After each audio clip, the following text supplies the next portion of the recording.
sunnah Rasulullah, politik yang santun dan sopan, bukan politik seperti sekarang ini yang penuh dengan hoak, penuh kebohongan, penuh ketidakadilan. Mari kita bikin politik yang sopan, politik yang santun, kembali politik yang sopan, politiknya Al-Qur'an. Yang kaya menindas yang miskin, yang kuat menindas yang lemah, kedoliman akan merajalela, ketidakadilan akan merajalela. Maka perlu mendirikan satu negara seperti Rasulullah Sallallahu Alaihi Wasallam di Madinah. Musuh Islam bukan etnis, musuh Islam bukan agama selain Islam, musuh Islam bukan pemerintah, musuh Islam adalah kedoliman, musuh Islam adalah kemungkaran, musuh Islam adalah ketidakadilan. Siapapun yang tidak adil, siapapun yang dolim, siapapun yang menganiaya, itulah musuhnya Islam yang harus kita lawan dengan radikal. Negara wajib menjaga agama, agama diperkuat, jangan diperlemah, jangan membuat perpecahan dalam agama. Satukan agama itu, jangan dibikin pecah belah. Karena dengan kuatnya agama akan kuatlah moral bangsanya. Hancurnya agama, hancur moral bangsanya. Khalifah pemimpin negara, presiden pemimpin negara, raja pemimpin negara, sultan pemimpin negara, apapun bentuk negara Anda, yang penting perintah Allah laksanakan, larangan Allah jauhi. Itulah perintah Allah, bikin negara. Jangan ada pemimpin menantang rakyat. Apa rakyat ditantang? Rakyat gak punya senjata. Subhanallah walhamdulillah wa la ilaha illallah. Saya memberikan ini bahwa Islam itu bicara politik. Belanda yang melarang kiai bicara politik, maka saatnya para ulama, saatnya para habaib untuk bicara politik.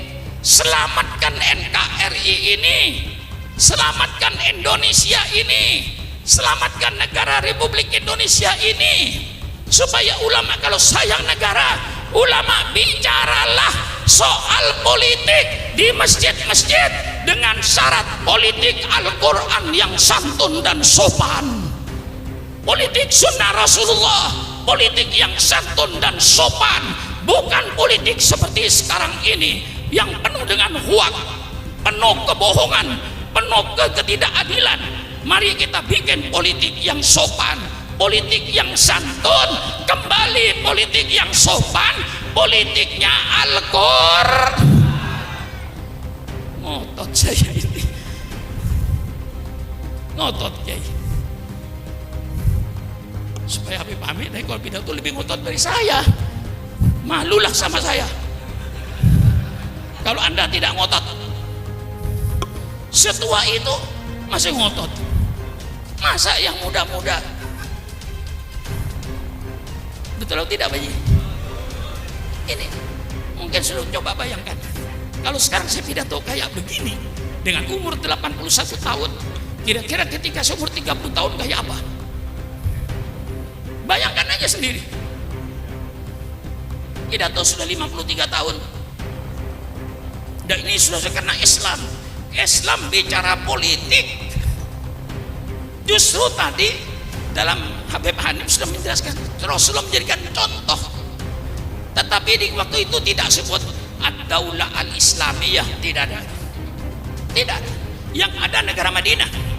Mengapa Rasulullah tidak menyebut ad-daulah islamiyah, negara Islam? Tidak perlu.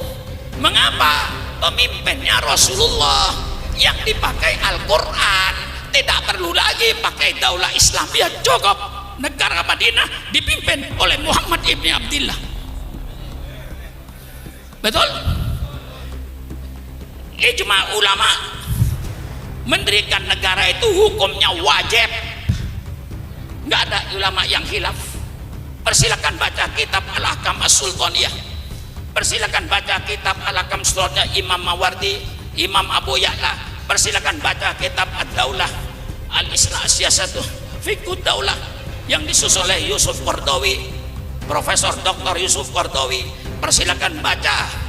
Walaupun dalam beberapa hal saya tidak sejalan, tapi ada yang saya sejalan. Kitabnya Ibnu Taimiyah yang mana Fiqhus Siyasah. Di situ bicara soal politik. Maka dikatakan mendirikan negara hukumnya wajib.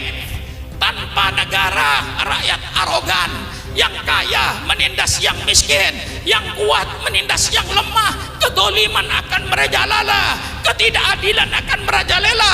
Maka perlu mendirikan satu negara seperti Rasulullah Sallallahu Alaihi Wasallam di Madinah. Anda jangan bicara di Indonesia pluralistik. Rasulullah pertama kali di Madinah mengabdi negara yang pluralistik. Di situ Yahudi, di situ Nasrani. Yahudinya saja yang ada mungkin ada 12 suku. Orang-orang Yahudi, orang-orang Nasrani, penyembah berhala. Rasulullah sebagai pemimpin negara, sebagai pemimpin negara, bagaimana menyatukan rakyat yang pluralistik? Itulah yang tadi disebut oleh Habib Hanif dengan piagam. Bukan piagam Jakarta ya, piagam Madinah, Sohifatul Madinah, tulisan aslinya itu piagam Madinah, untuk mempersatukan mereka. Dengan cara apa? Ya banyak pasalnya, itu mungkin ada 25 pasal itu Habib kalau dibaca semua, tapi sambil intinya, substansinya. Orang Yahudi bebas dengan agama Yahudinya menjalankan agamanya. Orang Kristen dibebaskan menjalankan agamanya, tidak diganggu. Mari kita bersaudara. Kalau ada musuh dari luar, kita bersatu antara Yahudi dengan Islam melawan musuh dari luar. Karena kita memberikan satu negara Madinah. Biaya bersama, sama-sama keluar biaya di dalam, tetapi peraturan pokok di situ ada. Kami seluruhnya yang berbeda-beda itu rukun damai. Tidak ada kedoliman, tidak ada ketidakadilan. Di situ intinya. Siapapun yang berbuat dolim, ya Yahudi ya orang mukmin, sama saja kena hukuman. Maka Islam tidak punya musuh. Islam tidak punya musuh etnis. Orang Jawa bukan musuh Islam, orang Sunda bukan musuh Islam, orang Betawi bukan musuh Islam, orang Papua bukan musuh Islam, orang Bugis bukan musuh Islam. Seluruhnya kita satu bangsa, bangsa Indonesia. Islam tidak punya musuh agama, Islam tidak punya musuh etnis. Saya nyatakan musuh Islam. Terus apa tidak? Terus apa tidak? Musuh Islam bukan etnis. Musuh Islam bukan agama selain Islam. Musuh Islam bukan pemerintah. Musuh Islam adalah kedoliman. Musuh Islam adalah kemungkaran. Musuh Islam adalah ketidakadilan. Siapapun yang tidak adil, siapapun yang dolim, siapapun yang menganiaya, itulah musuhnya Islam yang harus kita lawan dengan radikal. Ini saya termasuk radikal. Saya tergantung Habib Hanif ngomong. Siapa yang masuk radikal? Kalau saya berbicara perzinan itu dosa besar, merusak tatanan keluarga, merusak tatanan keturunan. Ini dosa besar yang harus disiksa dan harus dilarang. Lalu pelacur berkata, oh ini Ustaz Surah Makmun, ini Ustaz radikal. Terima kasih. Kalau yang berkata pelacur, saya berkata lagi, minum minuman keras itu larangan agama, merusak otak, merusak pikiran, menjadikan manusia malas. Malah kalau sampai taraf kepada narkoba, daripada saya lihat badannya, lebih saya lihat kuburannya. Orang yang minum narkoba itu, lihat kuburannya saja daripada melihat orangnya. Orang yang tukang dagang narkoba ini kiai radikal. Siapa? Syukran Makmun. Terima kasih. Berarti saya nahi mungkar. Bagaimana Pak Effendi kira-kira? Hah? Bener ya? Kalau pemain judi, main judi itu dilarang oleh agama karena tidak mendatangkan harta, malah menghabiskan harta. Mendidik manusia malas, hanya duduk di meja judi tiap hari. Kalau hartanya habis dia ngerampok, hartanya habis dia nyolong, dan seterusnya dan seterusnya. Maka penjudian adalah perbuatan yang dilarang oleh agama. Penjudi bilang, ini kiai yang radikal. Terima kasih penjudi. Bagaimana kira-kira? Kalau berkata saya radikal, Pak Effendi, saya tak pikir-pikir ini benar nggak saya radikal, salah. Kalau yang berkata radikal orang yang dolem, orang yang pengkhianat negara, dikatakan seorang radikal, terima kasih. Berarti saya manusia yang amar ma'ruf nahi mungkar. Betul apa tidak? Betul apa tidak? Mengapa ijma ulama bikin negara wajib? Karena dua hal menurut Imam Ghazali. Pertama, mengapa negara wajib didirikan? Yang pertama, hifdzuddin, untuk menjaga agama. Negara wajib menjaga agama. Agama diperkuat, jangan diperlemah, jangan membuat perpecahan dalam agama. Satukan agama itu, jangan dibikin pecah belah. Karena dengan kuatnya agama akan kuatlah moral bangsanya. Hancurnya agama, hancur moral bangsanya. Betul? Alhamdulillah kita hidup dalam negara republik berdasarkan Pancasila, ketuhanan yang Maha Esa. Ada kata ketuhanan Maha Esa, maka negara republik wajib menjaga agama Islam, wajib menumbuhkan agama Islam. Jangan sampai umat Islam pecah belah. Kesatuan Islam dijaga oleh pemerintah supaya jangan pecah belah, karena nanti akan menentukan moral bangsanya. Bagaimana? Ngotot juga saya ini, Pak. Sudah. Yang kedua, mengapa kita wajib mendirikan negara? Ijma. Kedua, siasatu dunia, politik dunianya, politik ekonominya diatur oleh negara, industrinya diatur oleh negara, pertaniannya diatur oleh negara, sehingga rakyat subur makmur, keadilannya dijaga oleh negara, sehingga rakyat hidup makmur, rukun, damai, adil. Islam punya konsep. Nah, apa bentuk negara?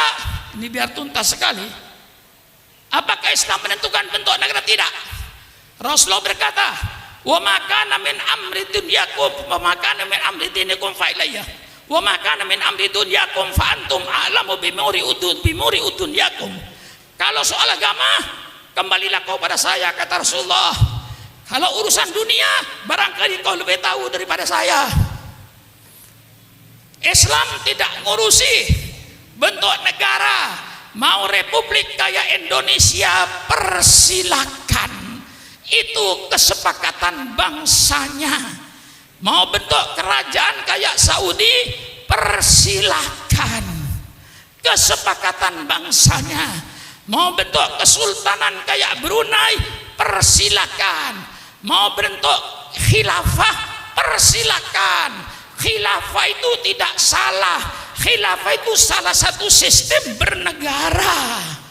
Salahnya, mengapa dia membuat khilafah kok di Indonesia berdasarkan republik? Tentu melawan bangsa Indonesia.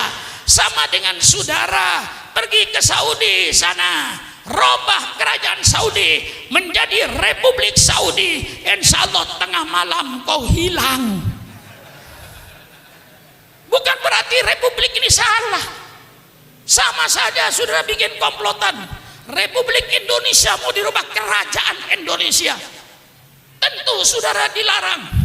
Mau khilafah, mau republik, mau kerajaan, mau kesultanan, urusanmu. Yang penting inti dalam Islam substansinya, apapun bentuk negaramu, yang penting laksanakan perintah Allah, jauhi larangan Allah. Mau republik, mau kerajaan, mau kesultanan, mau khilafah, yang penting perintah Allah laksanakan, larangan Allah jauhilah. Itulah intinya, substansinya kita bernegara, menjalankan perintah Allah, menjauhi larangan Allah. Jelas? Jelas. Kita milih republik ya persilakan. Yang penting dalam republik ini perintah Allah jalankan, larangan Allah jauhi.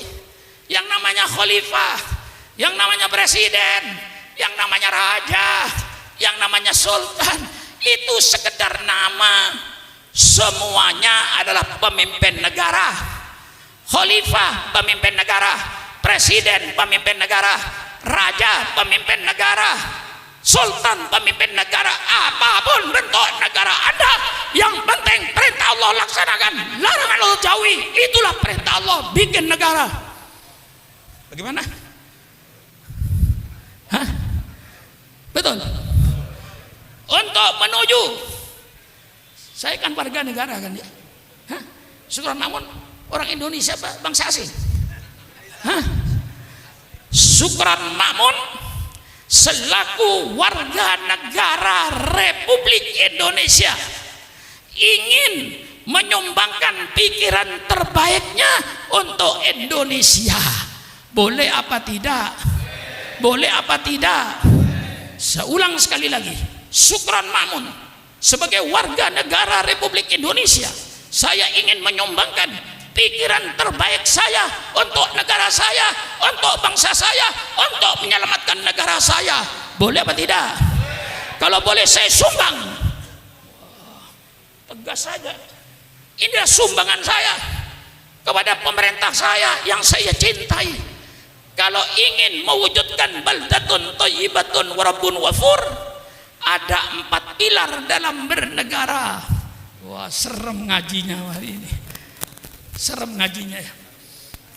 Ya Pak Effendi. Ada 4 pilar untuk menuju baldatun thayyibatun wa rabbun ghafur. Yang pertama, saya baca dalam tata cara yang tadi disebut oleh Habib Hanif dalam bukunya pemerintahan Umar ibni Abdul Aziz. Itu pemerintahan yang terbaik setelah Khulafaur Rasyidin. Maka sebagian mereka menyebut bahwa Umar ibn Abdul Aziz ini adalah khalifah yang kelima. Dari bagusnya kepemimpinan beliau, dalam buku beliau yang saya baca, untuk menuju baldatun thayyibatun wa rabbun ghafur ada 4 pilar. Pilar yang pertama, musyawarah. Itu apapun negara saudara, mau negara khilafah, mau negara republik, mau negara kerajaan, mau negara kesultanan, yang penting pertama kali musyawarah. Jangan mengeluarkan kebijaksanaan pribadi. Kebijaksanaan pemerintah itu sudah kumpul kabinet kerja, bermusyawarah. Hasil musyawarah itu berikan kepada rakyat, bukan kebijaksanaan pribadi menteri. Kalau pribadi menteri bikin kebijaksanaan sendiri, hancur negara ini. Maka inti bernegara itu musyawarah. Ini Islam. Fabima rahmatin minallahi lintalahum walau kunta faddan walidan qalbi lam faddu min haulik fa'fu anhum wastaghfir lahum wasyawirhum fil amri fa idza azamta fatawakkal 'ala Allah. Ini prinsip politik dalam Islam. Seorang pemimpin harus lemah lembut dengan rakyatnya. Jangan ada pemimpin menantang rakyat. Apa rakyat ditantang rakyat gak punya senjata? Betul apa tidak?